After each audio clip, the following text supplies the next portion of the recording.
Hello everyone, welcome back to my YouTube channel. ಇವತ್ತು ಸಿಂಪಲ್ಲಾಗಿ breakfast ರೆಸಿಪಿನ ಶೇರ್ ಮಾಡ್ತಾ ಇದ್ದೀನಿ. ತುಂಬಾ ಸಿಂಪಲ್, ಹಾಗೆಯೇ ಬೇಗ ಮಾಡ್ಕೊಬೋದು ಇದನ್ನು ಬೆಳಿಗ್ಗೆ ಟೈಮಲ್ಲಿ. ಅಥವಾ ಲಂಚ್ ಬಾಕ್ಸಿಗೆ ಏನು ಹಾಕಬೇಕು ಅಂತ ಗೊತ್ತಾಗ್ತಿಲ್ಲ ಅಂದಾಗ ಈ ಥರ ರೈಸ್ ಮಾಡ್ಕೊಬೋದು, ಬೇಗ ಆಗಿಬಿಡುತ್ತೆ. ಮೊದಲಿಗೆ ಇದನ್ನು ಹೇಗೆ ಮಾಡ್ಕೊಳ್ಳೋದು ನೋಡೋಣ. ಅದಕ್ಕೂ ಮುಂಚೆ ನನ್ನ ಚಾನಲ್ನ ಸಬ್ಸ್ಕ್ರೈಬ್ ಮಾಡ್ಕೊಂಡಿಲ್ಲ ಅಂದರೆ ಸಬ್ಸ್ಕ್ರೈಬ್ ಮಾಡ್ಕೊಳ್ಳಿ.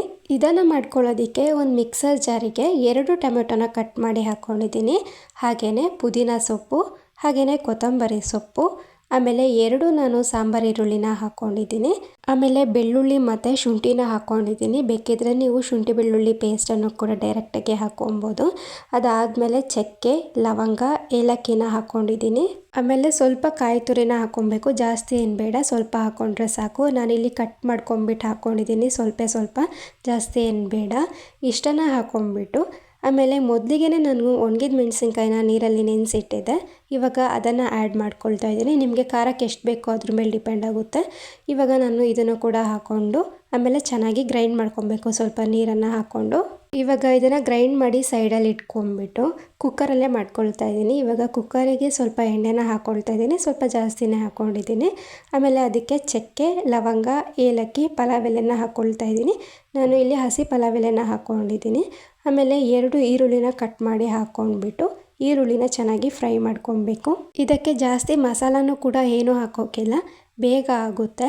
ಇವಾಗ ಈರುಳ್ಳಿ ಫ್ರೈ ಆದಮೇಲೆ ನಾವು ರುಬ್ಬಿಟ್ಕೊಂಡಿದ್ವಲ್ಲ ಮಸಾಲ, ಅದನ್ನು ಆ್ಯಡ್ ಮಾಡ್ಕೊಬೇಕು. ಇವಾಗ ಮಸಾಲಾನ ಹಾಕ್ಕೊಂಡಿದ್ದೀನಿ ನಾನು. ಮಸಾಲ ಹಾಕ್ಕೊಂಡ್ಮೇಲೆ ಅದನ್ನು ಚೆನ್ನಾಗಿ ಹುರ್ಕೊಬೇಕು ಸ್ವಲ್ಪ ಮಸಾಲಾನ. ಮೊದಲಿಗೆ ನಾನು ಮಿಕ್ಸರ್ ಜಾರಿಗೆ ಡೈರೆಕ್ಟಾಗಿ ಹಾಕ್ಕೊಂಡಿದ್ದೀನಿ. ಬೇಕಿದ್ರೆ ನೀವು ಅದನ್ನು ಸ್ವಲ್ಪ ಹುರ್ಕೊಂಬಿಟ್ಟು ಕೂಡ ಹಾಕ್ಕೊಬೋದು ಎಲ್ಲನೂ. ಆಮೇಲೆ ಸ್ವಲ್ಪ ಉಪ್ಪನ್ನು ಹಾಕ್ಕೊಳ್ತಾ ಇದ್ದೀನಿ. ಹಾಗೆಯೇ ಬಟಾಣಿನ ಸ್ವಲ್ಪ ಹಾಕ್ಕೊಂಡಿದ್ದೀನಿ, ಬೇಕಿದ್ರೆ ಹಾಕ್ಕೊಬೋದು, ಇಲ್ಲಾಂದರೆ ಸ್ಕಿಪ್ ಮಾಡ್ಬೋದು. ಬಟಾಣಿ ಹಾಕ್ಕೊಂಡ್ರೆ ಚೆನ್ನಾಗಿರುತ್ತೆ ಅಂತ ಹಾಕ್ಕೊಳ್ತಾ ಇದ್ದೀನಿ. ಈಗ ಬಟಾಣಿ ಹಾಕ್ಕೊಂಬಿಟ್ಟು ಮತ್ತೆ ಅದನ್ನು ಚೆನ್ನಾಗಿ ಮಿಕ್ಸ್ ಮಾಡ್ಕೊಬೇಕು. ನೋಡಿ, ಇವಾಗ ಚೆನ್ನಾಗಿ ಮಸಾಲಾನ ಹುರ್ಕೊಂಡಿದ್ದೀನಿ ನಾನು, ಮೊದಲಿಗೆ ಹುರ್ಕೊಂಡಿರಲಿಲ್ಲ ಅಂತ.